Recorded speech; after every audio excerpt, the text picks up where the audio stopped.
Durante un viaje de negocios, mis propios padres vendieron el auto deportivo con el que siempre soñé para pagarle a mi hermana unas vacaciones de lujo. Cuando regresé, mi madre se burló con desprecio diciéndome que gracias a mi coche su hija vivía la mejor experiencia de su vida, pero su arrogancia se desmoronó al escuchar lo que en realidad habían hecho con un vehículo que nunca debieron tocar. Mi nombre es Charlotte. Tengo 28 años y mi pasión por los autos clásicos comenzó desde que era una niña. Durante 5 años trabajé jornadas de más de 70 horas a la semana para poder comprar la joya de mis sueños, un Corvette Stingray de 1969. Fue un logro que representaba mucho más que un simple automóvil. Esa pasión nació cuando tenía apenas 7 años. Cada sábado, mi abuelo me recogía en su vieja camioneta para llevarme a su taller, donde restauraba autos antiguos. Aquellas mañanas eran sagradas para mí. Mientras otros niños veían dibujos animados, yo aprendía a cambiar aceite, reemplazar bujías y reconocer piezas del motor. Él me decía con cariño: Nessie, los coches no son solo máquinas, tienen alma, personalidad. Yo le creía, sobre todo cuando me mostraba su tesoro más preciado, un Corvette Stingray rojo de 1969. La primera vez que lo vi, me prometí en silencio que algún día tendría uno igual. Esa promesa guiaría mi vida entera. Mis padres, Edward y Margaret, nunca comprendieron del todo mi inusual afición. Mi madre suspiraba al verme llegar con grasa en las manos y mi padre me observaba con desconcierto y ligera decepción. En contraste, mi hermana menor, Sophie, era el modelo perfecto de lo que ellos esperaban: delicada, femenina y con intereses adecuados. Cuando Sophie quiso tomar clases de danza a los 6 años, de inmediato la inscribieron en la mejor academia. En cambio, cuando yo pedí clases de mecánica a los 12, mi madre se limitó a decir que no había dinero para eso. Y así fue siempre. Ella recibía ropa de marca y fiestas, mientras yo tenía lo necesario y poco más. Para su cumpleaños número 16 hubo un gran evento con 50 invitados. Para mí, un pastel sencillo y una tarjeta. Cuando se graduó, le regalaron un coche nuevo. Yo recibí una charla sobre préstamos estudiantiles y formularios para becas. No la culpaba a ella, jamás fue responsabilidad de Sophie, pero la diferencia en el trato era demasiado evidente. Por eso, al marcharme a estudiar, decidí abrirme camino sola. Trabajé en 3 empleos a la vez mientras mantenía un alto promedio en finanzas. Al graduarme, conseguí un puesto en un prestigioso banco de inversión en Chicago. Las jornadas eran agotadoras,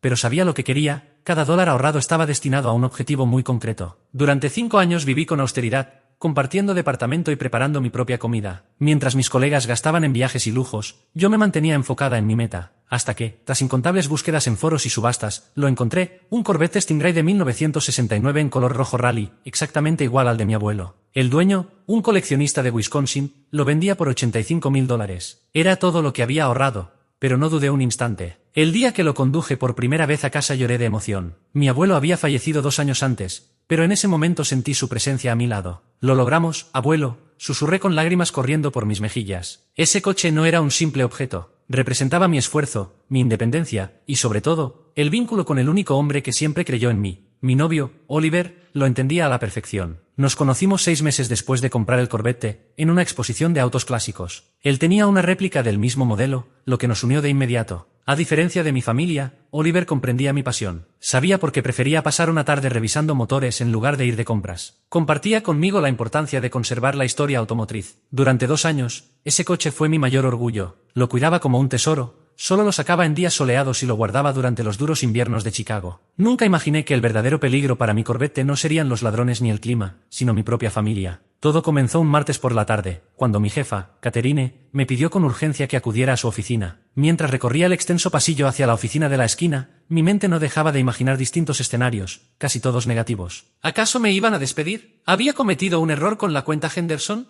Al entrar, la expresión de Catherine era imposible de descifrar. «¿Cómo está tu japonés?», preguntó de pronto. Me quedé atónita. Nivel conversacional, nada más. Estudié 3 años en la universidad. Respondí insegura. Ella asintió, aparentemente satisfecha. ¿Suficiente? Te necesito en Tokio. Harrington Financial quiere ampliar su cartera en Asia y han solicitado expresamente a alguien que entienda tanto la cultura empresarial estadounidense como la japonesa. No podía creer lo que estaba escuchando. Harrington Financial representaba una cuenta millonaria para la firma, y conseguirla significaba ascensos, bonificaciones y un enorme salto en mi carrera. Los socios principales y yo coincidimos en que eres la persona indicada, continuó. Tú liderarás el equipo de presentación en Tokio. Me quedé sin palabras. Había colegas con décadas más de experiencia, pero la oportunidad me la estaban ofreciendo a mí. ¿Será un viaje de 3 semanas? Añadió Catherine. Saldrás el viernes. Mi asistente te enviará los detalles. Aunque estaba emocionada, mi mente voló de inmediato a mi Corvette. En mi vecindario en Chicago había habido varios robos de autos, y dejarlo solo durante tanto tiempo me generaba desconfianza. Tras pensarlo, decidí que lo más seguro sería guardarlo en la casa de mis padres, en Glenview. El barrio era tranquilo, tenían un garaje amplio, y a pesar de nuestra relación complicada, sabía que al menos allí el auto estaría protegido. El jueves por la tarde conduje hasta allí. Edward, mi padre, Cortaba el césped cuando llegué y no pudo evitar detenerse para admirar el Corvette. Sigue siendo una belleza, dijo, acariciando el capó. Tu abuelo estaría orgulloso. En la puerta apareció mi madre, Margaret, secándose las manos con un paño de cocina. Charlotte, qué sorpresa. ¿Te quedas a cenar? Les conté sobre el viaje y pedí dejar el coche en su garaje durante esas 3 semanas. Por supuesto, respondió mi padre enseguida. Tenemos espacio de sobra desde que Sophie se mudó a su apartamento. Mi madre sonrió, aunque noté que no dimensionaba del todo lo importante que era aquella oportunidad. 3 semanas es bastante tiempo. ¿Tu jefa no se molestará si vienes un fin de semana en medio? Le expliqué que en los negocios internacionales eso no era posible. Finalmente pareció entenderlo y mi padre me ayudó a acomodar el Corvette en el garaje. Le di instrucciones muy específicas. Debía encenderlo una vez por semana y dejarlo en marcha 15 minutos, sin conducirlo, ya que el seguro era complicado. También le mostré la funda a medida, y, por favor, no permitas que nadie más lo toque. Charlotte, ¿se cuidará un coche? Respondió, algo ofendido. Lo trataré como si fuera de oro. Lo sé, papá, pero este auto significa demasiado para mí, contesté, intentando suavizar. Esa noche Sophie se unió a la cena. Recién graduada, trabajaba como asistente administrativa en una firma de marketing, su primer empleo formal. Durante toda la comida se quejó del estrés y de lo mucho que necesitaba vacaciones. Todas mis amigas están organizando un crucero por el Mediterráneo. Pero con mi sueldo es imposible. La vida es tan injusta. Suspiró teatralmente. Me mordí la lengua para no recordarle que yo había trabajado en múltiples empleos mientras estudiaba. Como era de esperarse, mamá reaccionó con compasión y sugirió que tal vez papá podría ayudarle con el dinero. Ya veremos, respondió el evasivo. Con la remodelación de la cocina el presupuesto anda justo. Antes de irme, llamé a Oliver para repasar el plan de seguridad. Habíamos pensado intercambiar los autos, ya que su réplica de Stingray era muy parecida a la mía, pero de mucho menor valor. Pasaré mañana por la casa de tus padres y haremos el cambio, confirmó él. La cuidaré bien, no notarán la diferencia. Eres el mejor, le dije. Te llamaré cuando aterrice en Tokio. Al día siguiente tomé el vuelo con la tranquilidad de que todo estaba bajo control. No imaginaba que mis precauciones desencadenarían una serie de hechos que transformarían mi relación con mi familia para siempre. Durante las 3 semanas en Tokio, me comuniqué seguido con mis padres. Siempre me aseguraban que todo estaba bien, aunque en los últimos días noté un tono extraño en los mensajes de mi madre. Tenemos una gran sorpresa para ti cuando regreses, escribió en un mensaje que interpreté como una cena de bienvenida o algo similar. La presentación en Tokio fue un éxito rotundo. Los ejecutivos de Harrington Financial quedaron impresionados. Para la segunda semana, firmaron un contrato de $12 millones.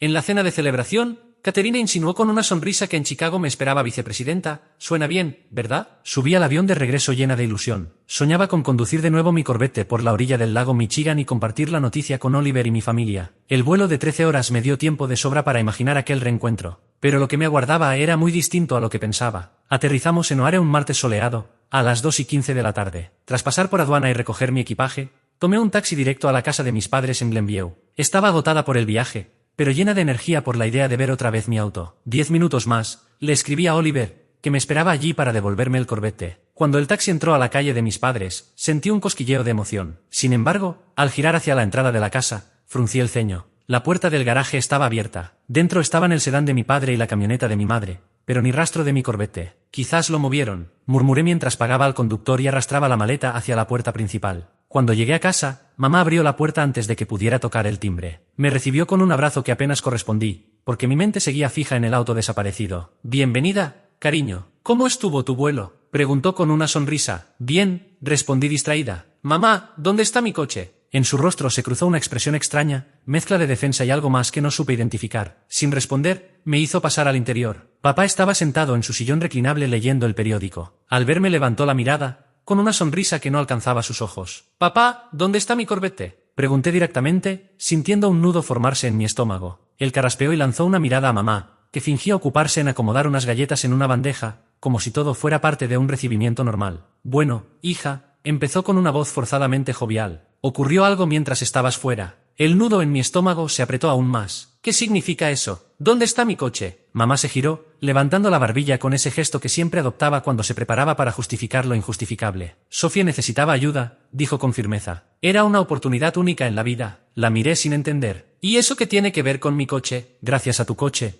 tu hermana está disfrutando de la mejor experiencia de su vida, respondió mamá, con una sonrisa que parecía más una mueca burlona. Sacó su teléfono y me mostró el perfil de Sofía en Instagram. Allí estaba, posando en un crucero por el Mediterráneo, copa en mano, gafas de diseñador en el rostro y sin preocuparse por nada. De pronto, todas las piezas se encajaron en mi cabeza con una claridad dolorosa. Vendieron mi coche, susurré, demasiado impactada como para gritar. Charlotte, intervino papá en su tono condescendiente, trata de comprender. Sofía estaba pasando un momento muy difícil en el trabajo. Todas sus amigas iban a ese crucero y ella iba a quedarse fuera. Habría sido devastador para ella. Entonces vendieron mi coche, esta vez lo grité, mi voz cargada de incredulidad. Siempre puedes comprarte otro, respondió mamá con un gesto despectivo. Ganas buen dinero. Sofía necesitaba esta oportunidad. Debía relacionarse con la gente adecuada, crear contactos para su carrera. Sentí que estaba atrapada en una pesadilla absurda. Mis manos empezaron a temblar mientras la realidad me golpeaba con toda su fuerza. Ese coche estaba registrado a mi nombre. No tenían ningún derecho legal a venderlo. Mis padres se miraron entre sí. Bueno,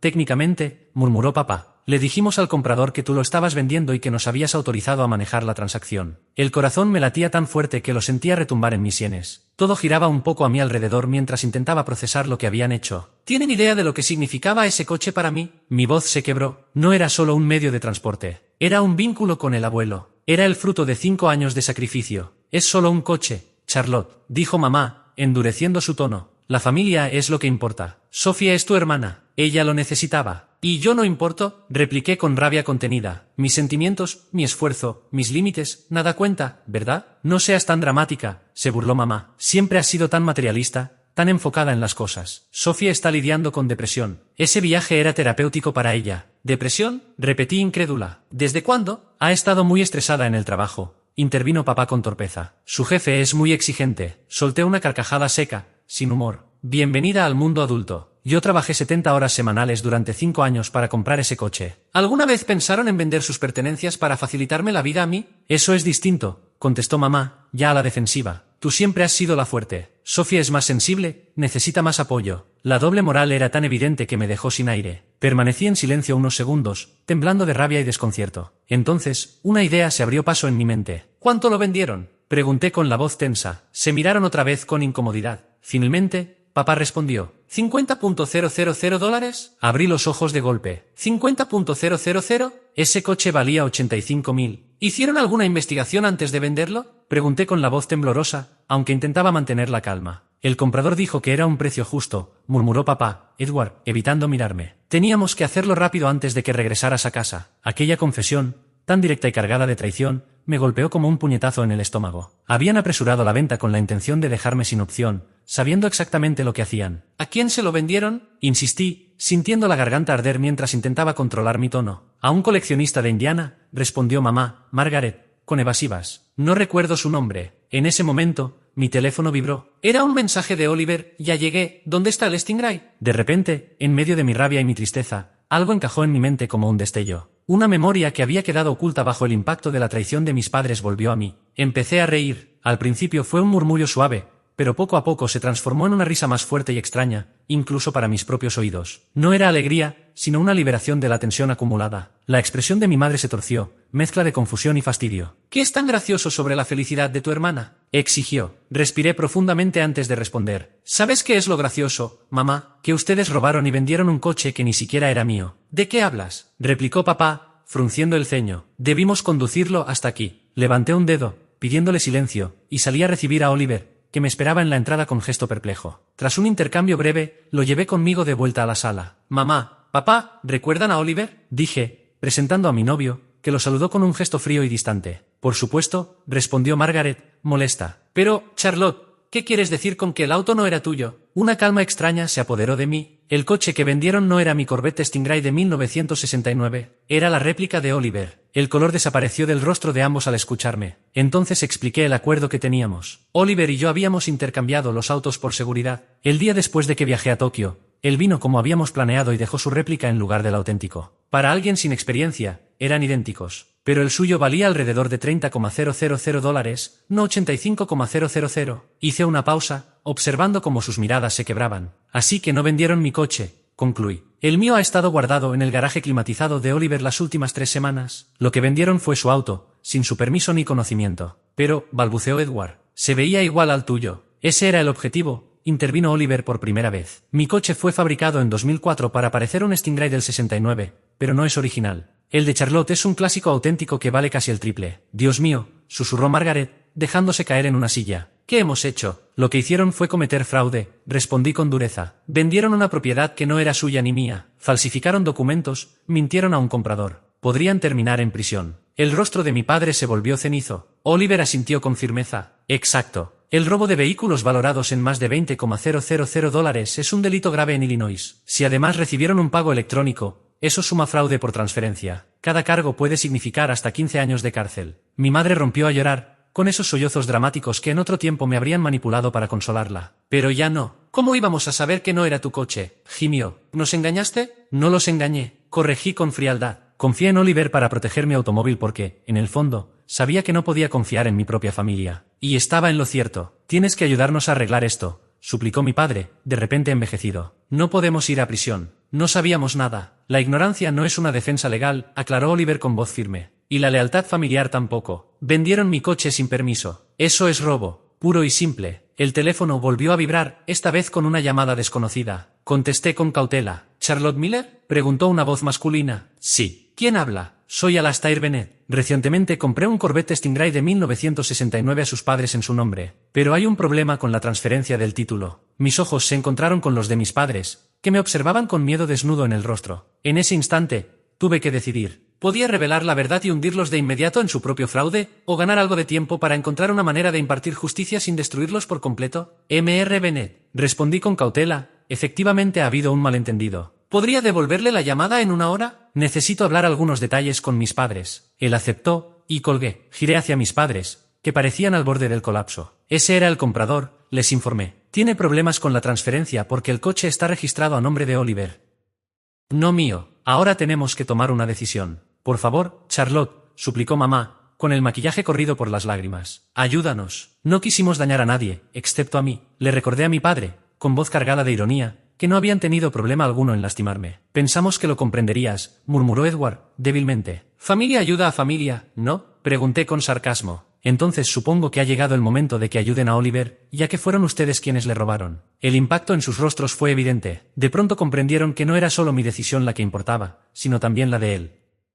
¿Qué quieres que hagamos?, preguntó mi padre directamente a Oliver. Con los brazos cruzados y un gesto severo, él respondió. Primero quiero saber quién tiene mi coche y cuánto pagaron por él. Después veremos cómo arreglar esto. Mis padres comenzaron a buscar apresuradamente los datos del comprador, mientras Oliver y yo salimos al exterior. Nos detuvimos en la entrada, justo en el lugar donde debía estar mi Corvette, y hablamos en voz baja. No puedo creer que hicieran algo así, dijo, negando con la cabeza. ¿Tus propios padres?, comenté sombríamente. Siempre favorecieron a Sophie, pero nunca pensé que llegarían tan lejos. ¿Quieres presentar cargos? Podríamos hacerlo, y ganaríamos, insistió él. Suspiré con fuerza. No deseo verlos en prisión, pero tampoco puedo permitir que esto quede impune. Deben entender que sus actos tienen consecuencias. Oliver asintió y apretó mi mano con firmeza. Lo resolveremos juntos. Al regresar, mis padres estaban encorvados sobre el teléfono de mi padre, con el rostro desencajado por la preocupación. Al fin encontraron los datos del comprador y el contrato de la transacción. Aquí está todo, dijo Edward, con las manos temblorosas mientras me entregaba una carpeta. Sin responder, tomé los documentos y los revisé junto a Oliver. La situación era mucho peor de lo que imaginaba. Habían falsificado mi firma en varias hojas y creado una factura con un número de identificación erróneo. Esto es un desastre absoluto, murmuró Oliver, indignado. Son papeles fraudulentos que ni siquiera coinciden con el VIN real del coche. Mi madre rompió a llorar otra vez. No sabemos nada de autos ni de números de identificación. Solo queríamos ayudar a Sophie, sollozó. Pues felicidades, dije con frialdad. Han logrado cometer varios delitos, vender un coche que no les pertenecía y poner en riesgo su relación conmigo. Todo por enviar a Sophie a un crucero que ni merecía ni podía pagar. ¿Qué quieren que hagamos ahora?, susurró mi padre,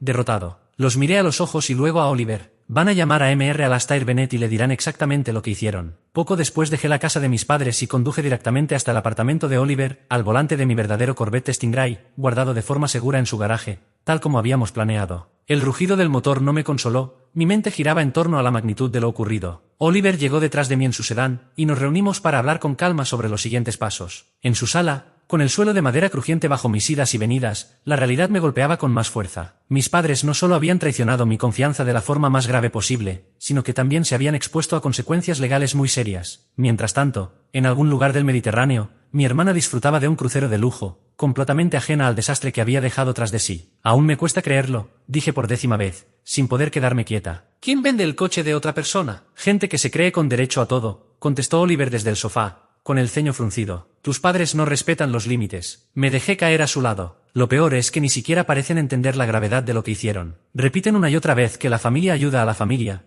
como si eso justificara robar y falsificar documentos.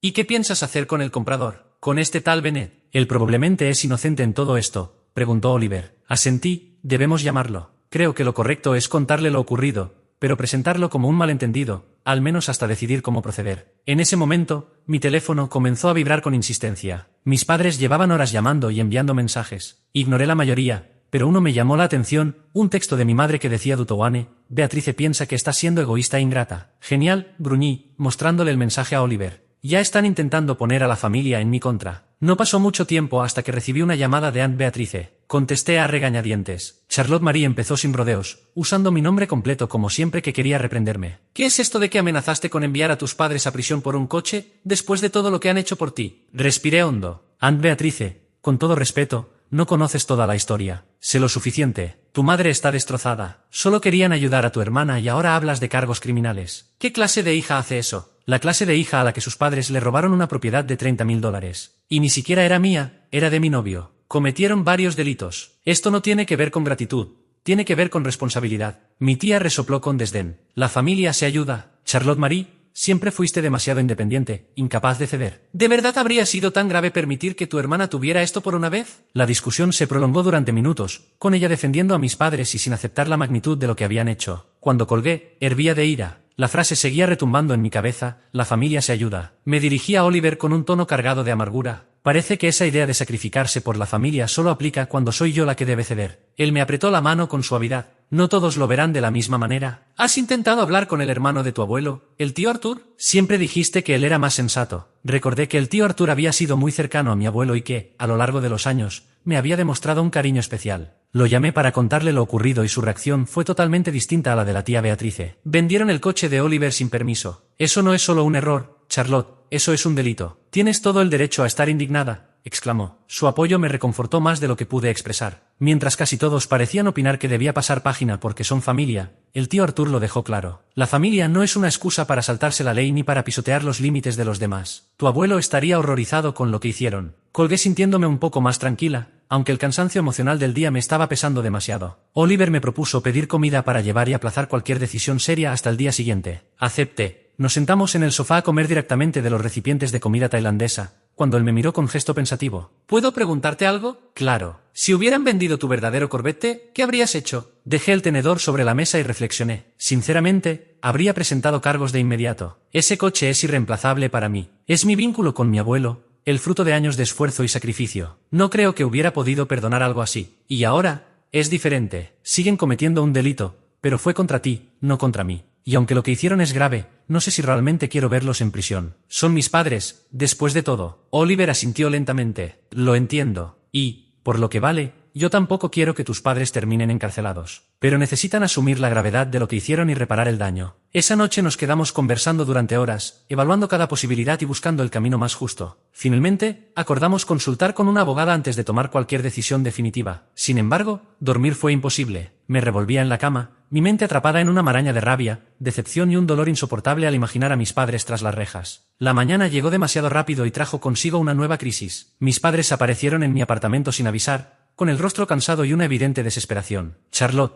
por favor, suplicó mi madre en cuanto los dejé entrar con desgana. Ayúdanos. No podemos dormir, no podemos comer, estamos aterrados. Deberían haber pensado en las consecuencias antes de vender un coche que no les pertenecía, respondí fría, sin moverme por su angustia. Sabemos que cometimos un error terrible, dijo Edward con la voz entrecortada. Haremos lo que sea necesario para arreglarlo, lo que sea. Los miré, sintiendo una mezcla insoportable de ira, compasión y agotamiento. No es tan simple. Lo que hicieron no solo estuvo mal, fue ilegal. Y ni siquiera me corresponde decidir a mí. El coche era de Oliver, no mío. ¿Lo compensaremos? Intervino mi madre apresuradamente. Le devolveremos cada centavo. ¿Y de dónde piensan sacar $30.000? Pregunté incrédula. Ustedes mismos me dijeron que el dinero estaba comprometido con la renovación de la cocina. Se miraron incómodos. Veremos cómo lo resolvemos, insistió Edward. Si hace falta, pediremos un préstamo hipotecario. Lo que haga falta. Solté un suspiro profundo. Esta tarde vamos a reunirnos con una abogada para analizar las opciones. Hasta entonces no tengo nada más que decirles. Por favor, Charlotte,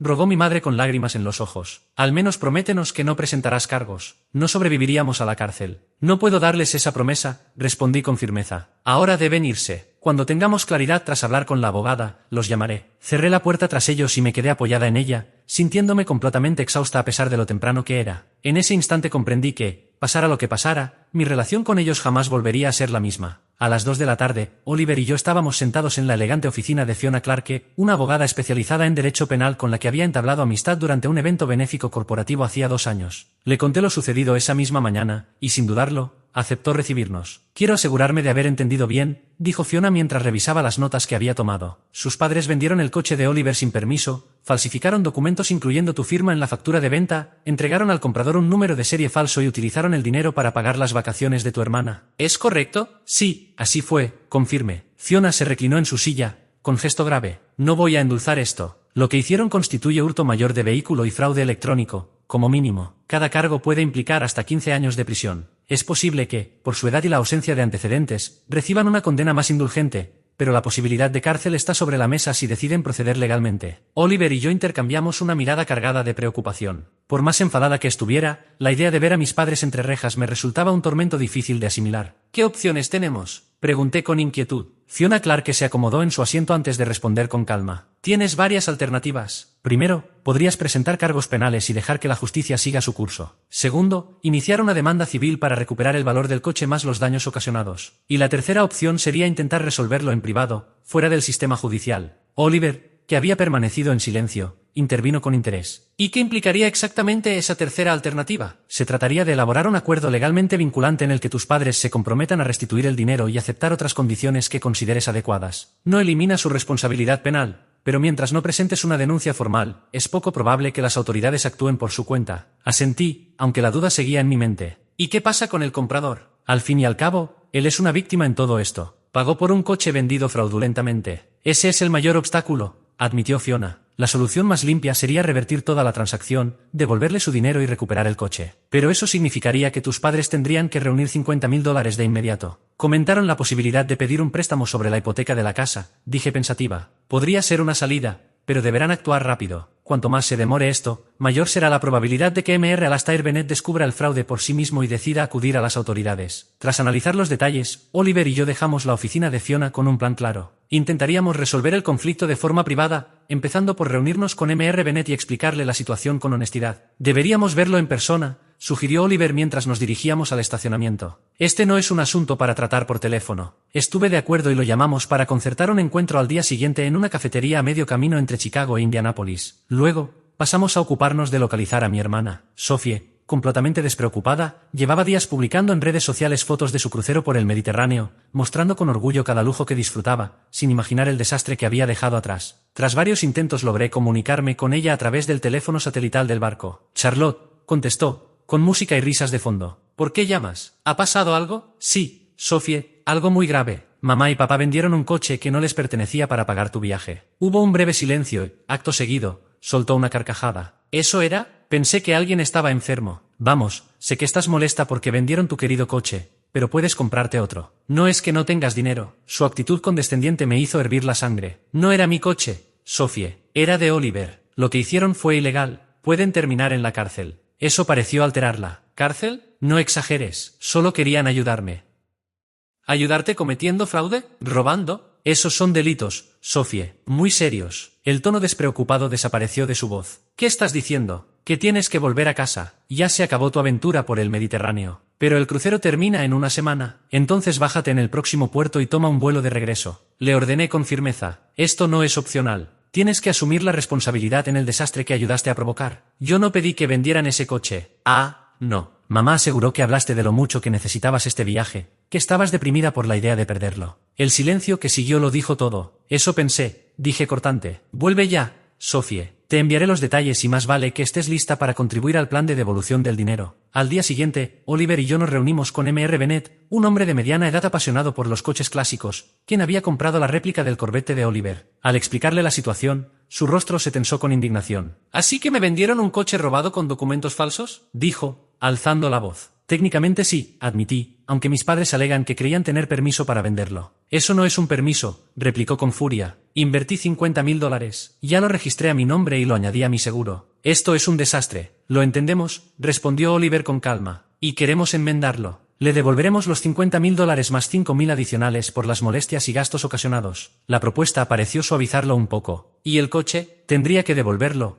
expliqué. Legalmente sigue siendo de Oliver. Tras una larga negociación, Mr. Bennet aceptó siempre y cuando el dinero estuviera transferido en su cuenta antes de entregar el coche. Ahora, solo faltaba que mis padres reunieran los $55.000. Cuando les expusimos la solución, la reacción fue una mezcla de alivio y espanto. ¿$55.000? Repitió mi madre, casi sin aliento. ¿De dónde vamos a sacar esa cantidad? Ustedes mencionaron un préstamo hipotecario, les recordé. O también podrían vender algunas inversiones. Este problema no es mío. Ustedes lo causaron. Pero no tenemos tanto capital en la casa, protestó Edward, con gesto desesperado. El mercado había estado en caída y sumado a los gastos de la renovación de la cocina, la situación financiera en casa era insostenible. Fue entonces cuando Oliver habló con firmeza. Deberían empezar a considerar otras opciones, porque esto es lo único que los separa de enfrentar posibles cargos criminales. Mis padres intercambiaron una conversación en voz baja. Finalmente, Edward levantó la mirada y ofreció: tal vez podamos reunir 40.000, pero número 55. Oliver negó con la cabeza sin dudar. No es suficiente. La cantidad debe devolverse en su totalidad, más una compensación por el tiempo y el estrés que me han causado. Si no logran reunirlo, quizás Sophie debería contribuir, ya que fue la principal beneficiada de este robo. Mi madre quedó impactada ante esa propuesta. Pero apenas está empezando su carrera, dijo. Apenas gana lo suficiente para pagar su renta. Entonces no debería estar tomando cruceros por el Mediterráneo,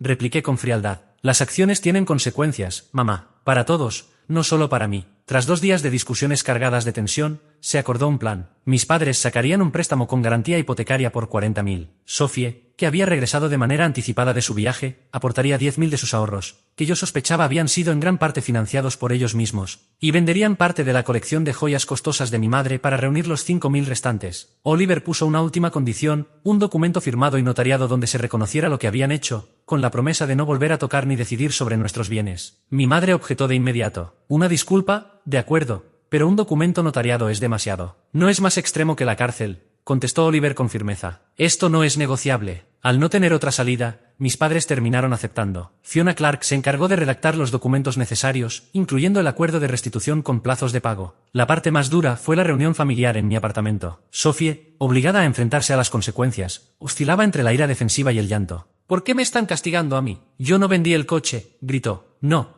pero manipulaste a mamá y papá para que financiaran unas vacaciones de lujo que no podías costear. Tienes 24 años, Sophie. Ya es momento de que empieces a comportarte como adulta. Ella estalló. Eso no es justo. Siempre has estado celosa porque mamá y papá me quieren más. El silencio llenó la sala. Incluso mis padres se sorprendieron por esa confesión. ¿Eso piensas? Pregunté con calma. ¿Qué te quieren más? Sophie bajó la voz. Siempre me han dado más. Siempre me han protegido y facilitado las cosas. Y mira cómo has terminado. Le respondí sin dureza. Con 24 años y sin poder mantenerte sola, acostumbrada a manipularlos para que te rescaten cada vez que la vida se complica. Eso no es amor, Sophie, es sobreprotección. Mi madre quiso intervenir, pero Edward le tomó la mano y la detuvo. Por primera vez, lo vi realmente reflexivo. Charlotte tiene razón, dijo despacio. Pensábamos que te protegíamos, pero en realidad solo te impedimos aprender a valerte por ti misma. Aquella inesperada admisión cambió por completo el tono de la conversación. Durante horas, hablamos como nunca antes lo habíamos hecho, con lágrimas, reproches y confesiones dolorosas. Sin embargo, al final, sentí que algo profundo se había liberado,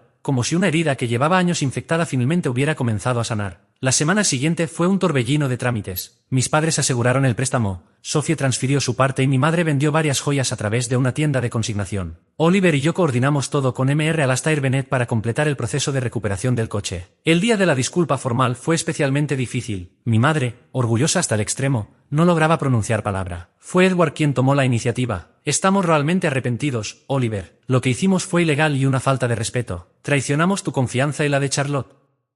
No tenemos excusa. Oliver aceptó sus disculpas con dignidad, aunque yo sabía que la herida tardaría en cerrar. Firmaron el documento notariado, se transfirió el dinero y el coche fue devuelto, intacto. Cuando salimos de la oficina del abogado, con el Corvette rojo de Oliver siguiéndonos desde atrás, sentí como una carga enorme se desvanecía de mis hombros. No era el final del conflicto y el daño emocional tardaría en repararse, pero al menos la crisis inmediata había quedado atrás. Gracias por todo esto, le dije, tomando su mano. Él la apretó suavemente y respondió. Es lo que hacen las parejas. Afrontamos las pruebas juntos. Al mirar por el retrovisor y ver el Corvette otra vez en su poder, me permití creer que, pese a lo doloroso de la experiencia, algo positivo podía surgir de todo aquello. Un mes después, ya estaba sentada en la mesa de mis padres para una cena familiar, y aunque la atmósfera no era la misma de antes, sí se percibía diferente, como si por fin hubiéramos dado un pequeño paso hacia la reconstrucción. Una mezcla de cauteloso optimismo y tensión persistente se respiraba en el ambiente, reflejo de la nueva realidad que enfrentábamos como familia. Papá colocó en la mesa una fuente de pollo asado. Sus manos, endurecidas y con callos, evidenciaban las largas jornadas en el trabajo de construcción de los fines de semana, esfuerzo que había asumido para ayudar a pagar el préstamo hipotecario. Mamá lo siguió, trayendo un cuenco de ensalada. Sus uñas, antes cuidadas y pintadas con esmero, ahora estaban cortas y sencillas. Sus anillos de diamantes también brillaban por su ausencia, los había vendido para contribuir con las restituciones necesarias. Sofía escribió que se retrasaría unos 10 minutos, comentó mamá, mirando la pantalla de su teléfono. Al parecer, el tráfico desde el centro está imposible. Mi hermana había empezado un nuevo empleo 2 semanas atrás. No era tan bien remunerado como el anterior,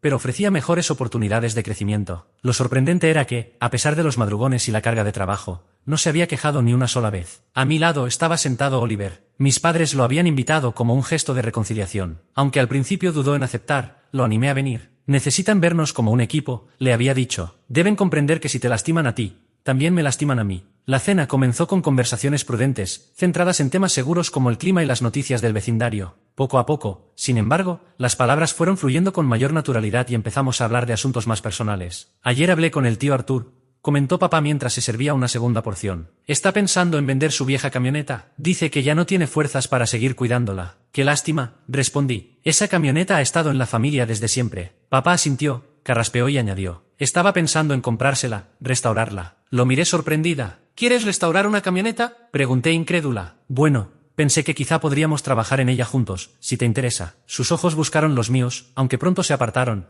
como si la propuesta lo avergonzara. Sé que nunca mostré demasiado interés en tu pasión por los autos, pero me gustaría aprender, si quieres enseñarme. Su ofrecimiento me conmovió profundamente. No se trataba solo de un vehículo, era su forma de acercarse a mí, de intentar conectar en mis propios términos. Me encantaría, respondí con sinceridad. Mamá observaba la escena con una leve sonrisa. Durante el último mes, también ella había intentado cambiar. Las sesiones de terapia familiar a las que asistíamos cada semana le habían ayudado a reconocer sus errores, la costumbre de sobrepasar límites y sus favoritismos. Hice algo para ti, Oliver, dijo de pronto, levantándose de la mesa. Fue hasta el aparador y volvió con una bolsa de regalo. Solo es un pequeño detalle. Él la recibió intrigado y, al abrirla, sacó un documento enmarcado. Era el título de propiedad de su réplica de Corvette acompañado de una nota escrita a mano, en la que mi madre prometía no volver a entrometerse en sus cosas ni en las mías. Lo mandé enmarcar de manera profesional, explicó. Es un regalo, pero también un recordatorio para mí. Los límites importan, y aún estoy aprendiendo a respetarlos. Gracias, Margaret, dijo Oliver, usando el nombre de pila de mi madre, tal como ella misma le había pedido recientemente. Aprecio mucho el gesto. En ese momento, la puerta principal se abrió y Sofía entró algo agitada. Perdón por llegar tarde. La reunión con un cliente se alargó y el tráfico fue un caos. Colgó el abrigo y se sentó a la mesa. Había algo distinto en ella. El cabello, antes teñido con mechas, ahora mostraba su color castaño natural, y su forma de expresarse había cambiado. La arrogancia que solía marcar su actitud se había desvanecido, dando lugar a una nueva sensibilidad hacia los demás. ¿Cómo estuvo tu día, Charlotte? Me preguntó después de saludar a todos. Antes del incidente con el coche, rara vez mostraba interés por mi vida. Bien, gracias. Bastante ocupado. El proyecto de Harrington Financial exige mucho, pero está avanzando. ¿Ese no es el de Tokio?, recordó ella. El que te dio la promoción. Asentí algo sorprendida de que recordara ese detalle. Vicepresidenta de Cuentas Internacionales, dije, aún acostumbrándome al título. Eso es realmente admirable, comentó con orgullo sincero, sin el menor rastro de rivalidad o resentimiento. Mientras la velada avanzaba, observaba a mi familia con una mirada distinta. Los cambios eran pequeños,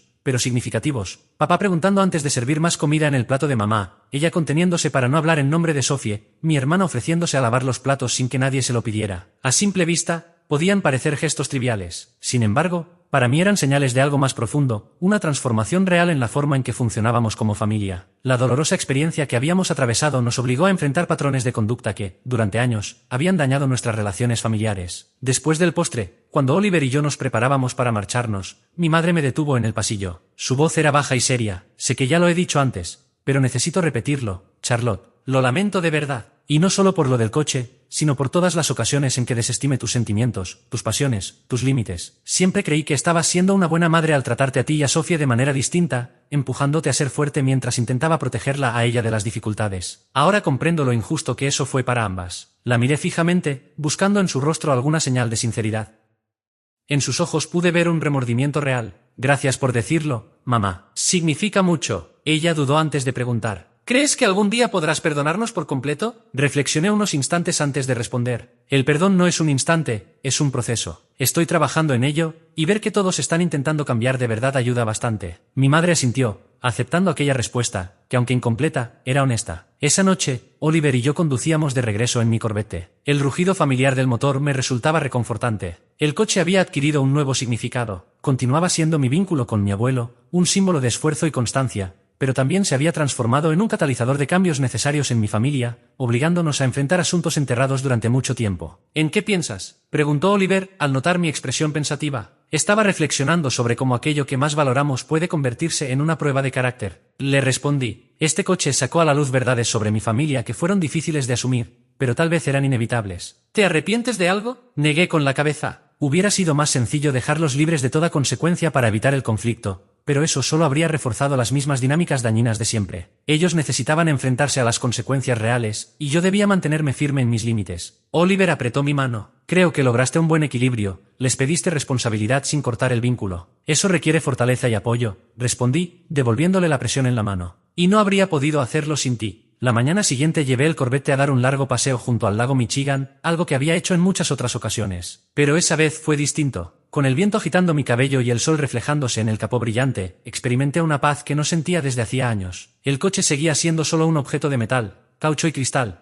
pero lo que representaba había cambiado. Ahora era más que un recuerdo de mi pasado, se había convertido en la afirmación de mi propio valor, en la decisión de no permitir que nadie, ni siquiera quienes decían amarme, me redujera o me desestimara. Quizás la enseñanza más valiosa de todo este proceso fue entender que poner límites no significa alejarte de quienes quieres, sino aprender a cuidarte para poder quererlos desde un lugar sano. Y aunque sé que todavía habrá errores y retrocesos, también sé que tengo la fuerza para no volver a permitir lo mismo. Al estacionar frente a mi edificio, no pensé en el conflicto ni en lo que aún quedaba por resolver. En su lugar, me descubrí sonriendo con serenidad. Sentí que, más allá de las posesiones o las heridas del pasado, lo verdaderamente importante era lo que había recuperado, mi dignidad, mi voz y la certeza de que el camino hacia adelante, aunque incierto, me pertenecía solo a mí.